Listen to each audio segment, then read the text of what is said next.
Halo teman-teman, apa kabar? Kembali lagi bersama saya Rozik. Kali ini kita akan coba ngebahas tentang salah satu state management yang cukup populer dan sering kita bahas di beberapa video sebelumnya.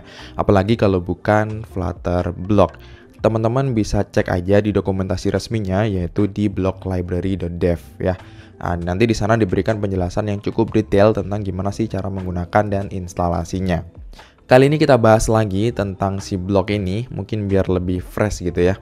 Kita bahas dari dasar banget ya, tentang konsep dasar dari si blok. Oke, langsung aja teman-teman, apa sih itu blok ya? Blok merupakan sebuah predictable state management library yang bisa kita gunakan di aplikasi kita ya, yang ngebantu kita untuk memisahkan antara presentation layer ya dan juga business logic.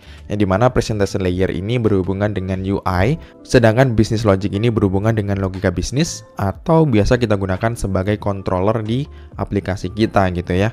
Kenapa si blok ini disebut sebagai predictable? Secara keseluruhan, blok akan mencoba membuat perubahan state menjadi predictable ya, dengan meregulasi atau mengelola ketika terjadi perubahan state ya, kita bisa mengelolanya ke dalam satu cara atau single way, yang dimana perubahan state tersebut dapat kita handle di keseluruhan aplikasi.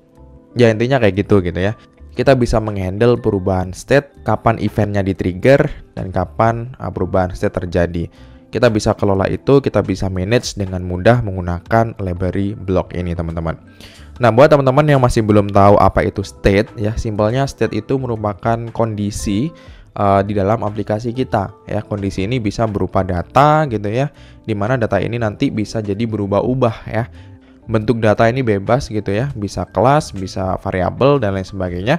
Ketika terjadi perubahan pada data tersebut, kita bisa lakukan apapun yang sesuai dengan kebutuhan. Lalu kenapa blok teman-teman ya? Dengan menggunakan blok, kita bisa tahu kapan perubahan state terjadi di aplikasi kita setiap saat. Sehingga kita bisa melakukan monitor kapan si user men-trigger sebuah event dan kapan perubahan state terjadi. Dengan begitu sehingga kita dimudahkan dalam proses testing ya di setiap case, karena kita bisa tahu kapan event itu di-trigger ya, kita bisa nge-track flow-nya. Di blok ini tersedia fitur observable yang dimana kita bisa memonitor perubahan-perubahan yang terjadi, sehingga kita bisa nge-record setiap single user interactions ya, kita bisa nge-log di sana. Lalu dengan blok kita bisa lebih efektif teman-teman ya. Dan pastinya kita bisa pakai komponennya berulang-ulang. Misalnya kayak kita bikin blok untuk mengelola autentikasi dan autorisasi.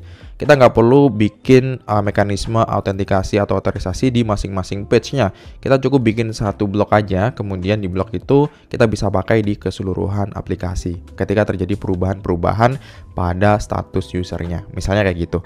Lalu apa bedanya ketika kita tidak menggunakan blok? Salah satu fungsi dari blok ini adalah kita bisa menggunakan data atau state di keseluruhan aplikasi kita. Yang artinya kita tidak perlu mengirimkan data ke masing-masing halaman atau widget secara manual melalui constructor.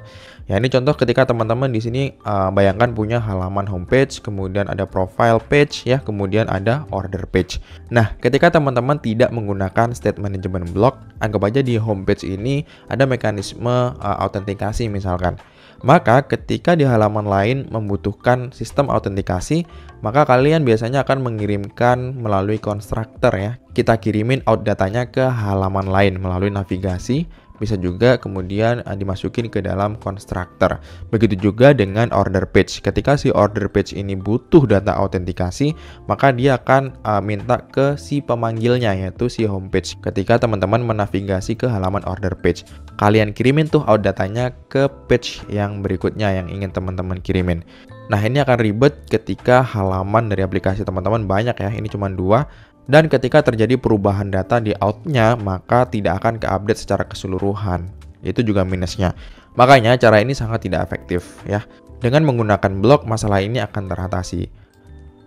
Karena ketika kalian menyimpan out data ini ke dalam blok ya, maka secara otomatis semua halaman akan punya kemampuan untuk mengakses si blok ini teman-teman. Nggak perlu dikirimin di masing-masing constructor ketika memanggil sebuah halaman.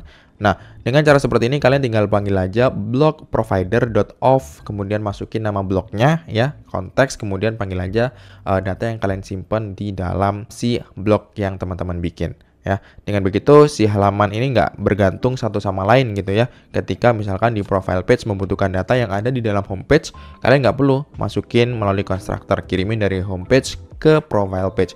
Kalian tinggal panggil aja ya, ini lebih independen, mengurangi ketergantungan dengan menggunakan si blok ini. Berikutnya, di dalam blok sendiri terdapat dua core utama sebenarnya teman-teman. Yang pertama adalah Qubit dan yang kedua ada blok itu sendiri. Ya, Qubit ini merupakan versi light-nya atau versi simpelnya dari si blok. Karena event yang di-triggernya hanya berupa function. Dia langsung nembak ke si bloknya atau si Qubit-nya. Nggak perlu ribet-ribet. Qubit ini sangat simpel, mungkin lebih cocok digunakan untuk fitur yang tidak terlalu kompleks. Sedangkan kalau blok ini lebih kompleks ya, karena untuk men-trigger eventnya kita harus bikin kelas event tersendiri. Ya, keduanya akan kita bahas di materi berikutnya. Kali ini kita fokus tentang definisi dari si blok itu sendiri. Lalu kita dapat menggunakan beberapa widget yang sudah disediakan oleh Flutter Block untuk menunjang kebutuhan ketika perubahan state terjadi. Kayak misalkan di sini ada block provider ya, kayak kita ngenalin kepada si widget bahwasanya kita punya sebuah blok ya. Terus ada multi block provider untuk ngenalin banyak blok. Kemudian ada block builder ya sebagai listener ketika terjadi perubahan state, yang dimana dia ini returnnya adalah nge-build sebuah widget. Yang kemudian di sini ada block listener yang dimana dia nge-listen perubahan dan mengexecute sesuatu. Dia nggak perlu nge-return apa-apa, hanya tugasnya mengexecute. Dan ada beberapa widget lain yang akan kita bahas secara detail di pembahasan berikutnya. Oke, stay tune.